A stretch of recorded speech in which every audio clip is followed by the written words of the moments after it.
Hi everyone, it's Derek here from the iReady podcast, and this is my reaction video to the 1-0 home victory against UFA in the Europa League qualifier playoff today.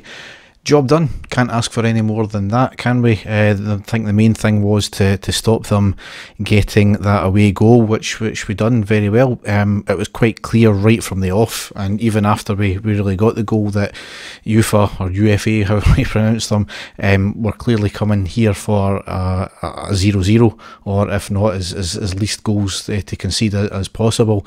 And I think that played to our advantage, to be honest. We controlled the game from start to finish. What it means for the next leg is they'll obviously have to come out and try and force a goal for themselves, which will leave gaps at the back, and certainly we couldn't unlock them as much as we wanted to. I think certainly in the first half we put their keeper under pressure, especially early on in the first 5-10 minutes. We just couldn't find the way into the back of the net more than once, unfortunately. But certainly I'll take it, absolutely. If somebody said it was going to be 1-0 to us at the start of the game, I would have gladly taken it. As I said, stopping the away goals, one of the most vital things there. As I said, we had a couple of early chances which forced their keeper to tip the ball over the bar. I think the second one we had was from Candias, and I think it was more of a cross, but I think the keeper was just playing it safe there. We were quite lively right from the beginning. I felt we controlled the game, we controlled the midfield. I think that was the vital thing. We just couldn't unlock the final third there, and I felt that we were hitting a lot of our balls too heavy. We were trying the long ball quite a bit, and we were trying different things, and that's one good thing I think from this team. What we've seen so far is they're not scared, like Warburton's team, to try something different. We were trying different ways of trying to unlock the defence and get behind them. Just unfortunately tonight it only paid off that once, but as I said, I just felt that we were, especially in the first half, just overhitting the balls. But certainly we did end up getting the goal on the 41st minute with Connor Goldson. It was a corner floated in from the right hand side. Morelos with a great header makes the keeper pull off a great save. He only got a hand to it and it spilled, and Goldson was wise and quick enough there to get the follow up and knock it into the back of the net. So great vision there from Goldson. I don't think McGregor had really anything to do in the first half apart from right after we scored. The UFA went right up the park, and it seemed to just get behind our defence and get a player in the box in space, and force McGregor to pull off another good save from his leg.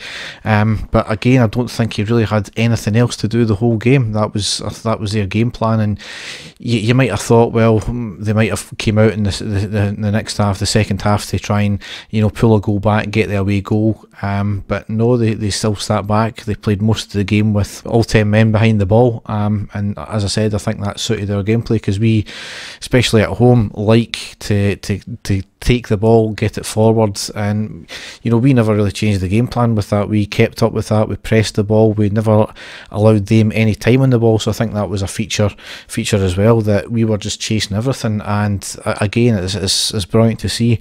Certainly, you might think that 1-0's a bit disappointing, and to some extent, yeah, it is. But we controlled the game, and we were playing some attractive football at times. So certainly it's all positive, and once again we still haven't it's another game down and we haven't went behind. So again, it's all positive. You can't really take anything away from that there. Obviously the disappointment only getting the one goal, but I'm not going to grumble about that.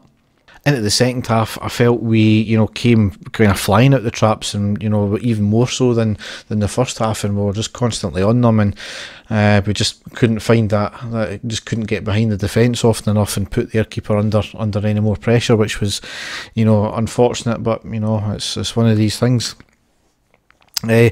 Kyle Lafferty came on. He got his second debut, as it were, and within 3 minutes he got a booking. So well to see things that never changed. But I think he was a wee bit unlucky with this one, because he was clearly going for the ball. He had his eye on the ball all the time. He did catch the player quite high in his thigh, but I think it was more of an accident. And I felt the referee in the first half, I think he had a good game. He allowed the play just to go on, he could have gave yellow cards for things that traditionally have been yellow cards, but he allowed play to go on, which might have been a detriment to it, because towards the end of the game it did start to get away from him.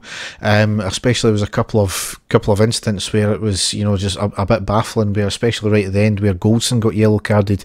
We had a couple of penalty claims as well. One of them was where Middleton was clearly barged off the ball. However, the referee deemed it to be a handball by Lafferty, where the ball he had deemed to hit off his hand in the build-up play.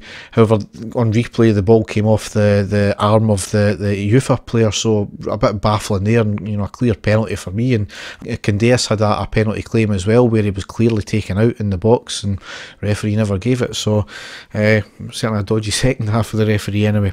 Notable mentions as well for Kent and Ejaria tonight. I felt that Kent was brilliant going down that left wing. He was getting past his defenders, he was cutting in, he was crossing the ball, he was doing very well. And I felt Ejaria had probably played his best game for us tonight. I know he's been getting a bit of stick lately, but I felt that he really did up his game tonight, and he was fantastic. There was a good few bits of skill as well, where he was just taking on players, getting past them. Just that final ball was letting them down, but great play from him none the same. Obviously the next game is on Sunday against Motherwell.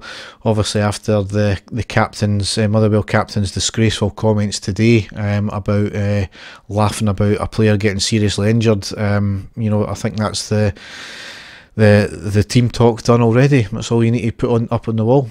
And obviously it sets up the return leg as well with UFA on next Thursday. Obviously it's a 3 PM kickoff, so need to run away from work early from that one. You know, it puts us in good stead, because as I said, I think UFA will need to push the boat out and try and chase the goal. I think they could be quite dangerous up front.